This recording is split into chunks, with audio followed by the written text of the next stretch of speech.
Oi, pessoal, tudo bem? Sejam todos bem-vindos. Aqui é a Aline e hoje eu quero mostrar para vocês a minha lista de 10 clássicos de terror favoritos da vida. Eu amo história de terror e eu quero começar esse mês, então, com esses 10 livros que são clássicos, que são maravilhosos e que eu super indico. Bora lá?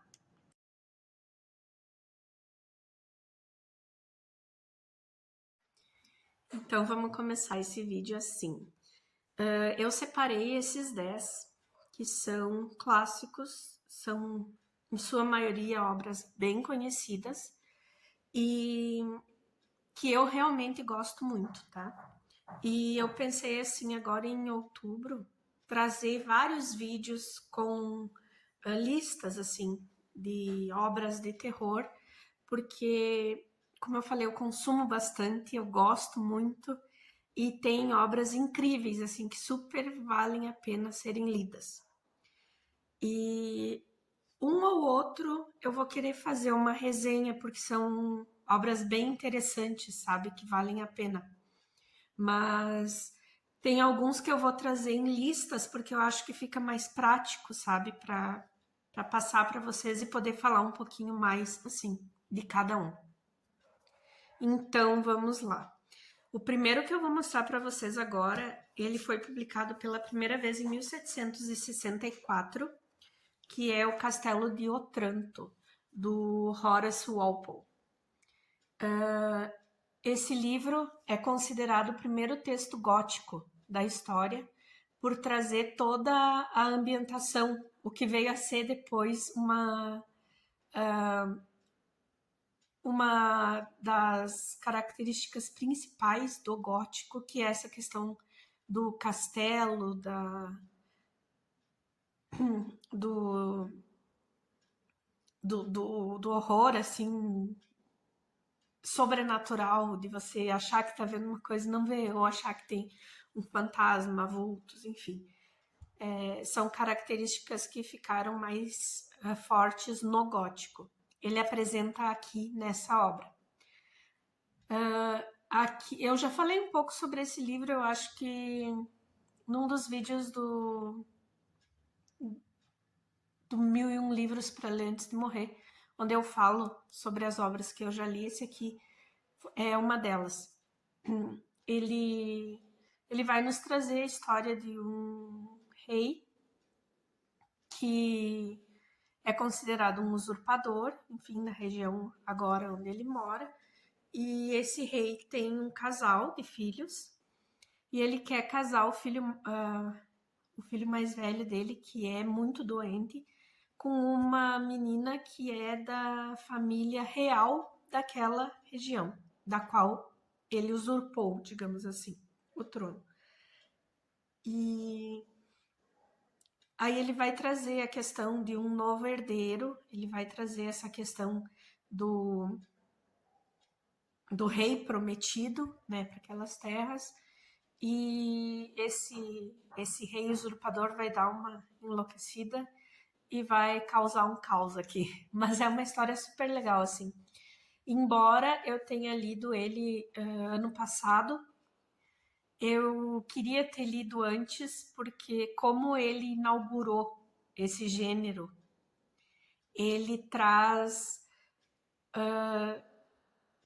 todas essas características que a gente já tem, assim, na nossa cultura popular. Quando a gente lê agora, ele não parece ser algo assim, uou, sabe? Mas para a época ele deve ter sido. E eu queria ter conhecido ele antes, assim, sem ter já essa bagagem, sabe? Mas é um livro que vale super a pena, fica aqui a dica.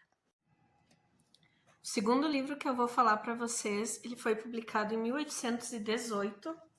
Eu estou falando do Frankenstein, da Mary Shelley. Esse livro é um dos meus favoritos da vida, não só no quesito terror, porque eu achei esse livro tão incrível, assim, tão incrível que eu não imaginava que ele tratasse com assuntos tão ricos quando eu peguei ele para ler. Aqui a gente vai ter a história do médico, né? Do Dr. Frankenstein, que resolve criar vida com pedaços de diferentes pessoas e através de um estudo da eletricidade. Essa seria a parte científica, o que já era muito avançado para a época em que foi escrito, lá em 1818. Mas ela aprofunda nessa história todo o sentimento e toda a subjetividade do ser humano, sabe? Eu achei, assim, muito bem escrito, de uma sensibilidade tremenda, assim, tipo... Nossa, é uma obra que eu amo, de verdade. Então, quem puder aí dar uma chance, eu acho que não vai se arrepender, tá? E eu já fiz vídeos sobre ele, já tem aqui no canal. Eu vou deixar todos os vídeos que já tiverem vídeos separados para a obra, já vou deixar aqui na descrição, tá? Mas Frankenstein é maravilhoso, gente. Se tem uma chance, leiam, vocês vão gostar. A terceira obra que eu vou mostrar agora, ela foi publicada em 1819 e é O Vampiro, do John William Polidori. Frankenstein e O Vampiro tiveram a origem desses contos, dessas duas histórias, né? Aqui é um conto e lá é um romance. Eles tiveram a mesma base, né? O Polidori era médico do Lord Byron e a Mary Shelley era casada com o Percy Shelley, que era amigo do Lord Byron. E eles passaram uma temporada numa propriedade em Genebra, e foi nesse período do encontro deles que surgiu a ideia de escrever histórias de terror. E foi ali que nasceu a ideia do Frankenstein e do vampiro. O vampiro vai ser um conto que vai nos trazer essa noção do vampiro ocidental, assim, como uma pessoa, um jovem atraente, mas que no que as pessoas olham para ele, veem que alguma coisa está errada, mas insistem, porque ele é muito atraente. É uma história muito boa também. Eu fiz um vídeo há um tempo atrás sobre vampiros, e nesse vídeo eu falo de diversas obras literárias. E eu vou deixar aqui também na descrição do vídeo, tá? O link para esse vídeo que eu falo mais sobre a obra. Mas é uma obra curtinha também, mas eu acho ela super importante para a gente entender o surgimento desse ser na cultura popular, sabe? Eu acho que vale super a pena a leitura também. Fica aqui a dica. E o quarto livro que eu vou falar para vocês, ele é um conto, na verdade, e ele foi publicado em 1820, que é A Lenda do Cavaleiro Sem Cabeça, do Washington Irving. Aqui a gente vai ter um conto que ele tem certo terror, mas o que eu acho mais rico aqui é a descrição da comunidade holandesa nos Estados Unidos nesse período, pós-guerra de independência, e também toda essa questão do pós-guerra, sabe? Ele traz aqui nessa lenda, inclusive, o Cavaleiro Sem Cabeça seria um hessiano, né, um soldado germânico que acabou sendo decapitado durante a guerra de independência dos Estados Unidos, e ele estava lutando pela Inglaterra, pelo lado inglês. Então, ele traz várias questões assim super interessantes. Eu super indico. Faz pouco eu fiz um vídeo só sobre ele, vou deixar na descrição também. E em quinto lugar, um autor maravilhoso, porque eu acho que qualquer conto que vocês leiam dele vale a pena. Tô falando do Edgar Allan Poe. E o Poe, ele nasceu em 1809 e ele faleceu em 1849, muito jovem, né? Ele tinha só 40 anos. E ele deixou uma obra riquíssima, né? Assim, os contos dele eu particularmente amo. Então, aqui eu trouxe esse livro porque eu tenho os dois da Dark Side. Mas eu peguei esse porque é o que tem a maior quantidade de contos. E só como exemplo aqui eu botei alguns que tem nessa obra. Tem o Corvo. Deixa eu abrir aqui. Que foi publicado pela primeira vez em 1845. Tem o Coração Delator, que é uma baita de uma obra, que foi publicado em 1843. Tem o Gato Preto, que é um clássico do Poe, que foi publicado em 1836. E outros, né? A maioria dos contos do Poe estão nessa edição aqui. Mas contos do Poe você encontra em PDF na internet, tem vários assim, e tem uns bem curtinhos assim, se tu quiser ter teu primeiro contato com a obra do Poe, que também eu super indico, tu pode procurar o Retrato Oval, que é bem curtinho e é uma obra bem interessante. Tu pode procurar o próprio o Gato Preto, o Corvo. É só colocar Edgar Allan Poe ali no Google e se divertir. Tem bastante coisa, tá? E eu super indico. Eu acho maravilhoso. A quinta obra. Não, a sexta já. Que eu vou mostrar para vocês. É um clássico também. Que é o Vulgo Médico e o Monstro. Do Robert Louis Stevenson. Gente, essa obra, assim, é fantástica. Claro que como ela caiu também na cultura pop, todo mundo já sabe mais ou menos, né, o plot twist. Mas vale super a pena ler. Assim, ó, as descrições das ruas de Edimburgo nesse livro aqui, gente, assim, ó, é fantástico. É fantástico. É muito bom. Eu amei ler essa obra. Essa edição que eu tenho aqui, na verdade, é o Médico e Monstro e outros contos, eu acho. Tem mais contos aqui. Mas é a da Dark Side, essa aqui. Vale super a pena, tá? O título original é O Curioso Caso do Dr. Jekyll e do Mr. Hyde. Mas a gente conhece como Médico e Monstro, tá? Vale super a pena. Quem puder ler, fica aqui a dica. A sétima obra, que foi publicada pela primeira vez em 1890, é o Retrato de Dorian Gray, do Oscar Wilde. Eu já fiz um vídeo falando só sobre essa obra e sobre as adaptações para o cinema. Eu vou deixar na descrição. Essa obra é um clássico e é maravilhosa, ela é muito boa.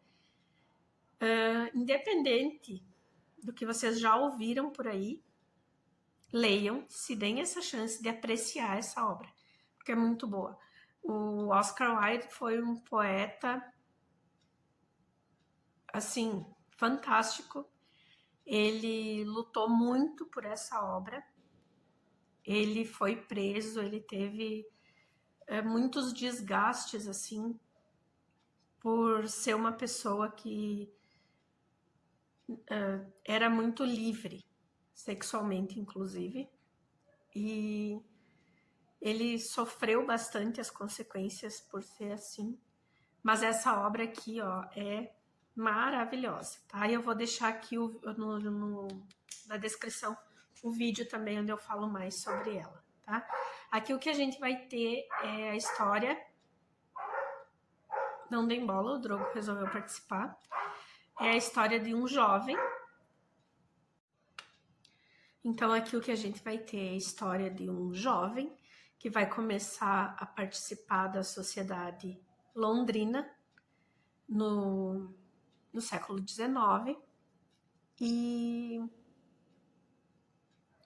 ele vai ter o seu retrato pintado por um pintor muito famoso, que vai passar o tempo todo enquanto pinta ele exaltando a beleza dele, a juventude dele, enfim. E esse jovem, ele vai começar a se sentir dessa maneira mesmo, e ele vai começar a viver e aproveitar toda a farra que essa sociedade libertina proporciona para ele em Londres. E ele vai acabar passando por cima de diversas pessoas para seguir nessa vida. E a consequência, no caso, não vai para ele, vai para esse retrato que esse pintor fez dele. É uma obra fantástica, vale super a pena a leitura. Agora, a 8ª obra que eu vou mostrar para vocês, eu li agora, faz pouco tempo, e essa sim eu vou querer fazer um vídeo só para ela, que é O Grande Deus Pan, do Arthur Machen, ou Machen. Gente, que obra! Assim, ó, que obra! Essa é terror, assim, ela te traz toda aquela carga sombria, sabe? Aquele peso, assim, de pessoas morrendo e ninguém entende o porquê, de coisas bizarras acontecendo com crianças. É fantástico! Que livro maravilhoso! Eu amei. Ele foi o Arthur Machen, não sei qual é a pronúncia certa, pessoal. Ele foi considerado o criador desse horror cósmico, né? E muito disso está aqui nessa obra. Eu achei maravilhosa que a gente vai ter a história de 2 amigos, um médico mais velho e um amigo mais jovem, que esse médico vai fazer um experimento e esse jovem vai acompanhar o experimento. E eles fazem esse experimento numa menina de 16 anos. E a gente vai passar a história inteira, assim, com outras pessoas contando fatos que, no fim, vão nos levar a entender o que aconteceu com aquela menina do experimento. Maravilhoso, muito bem narrado, uma leitura muito fluida.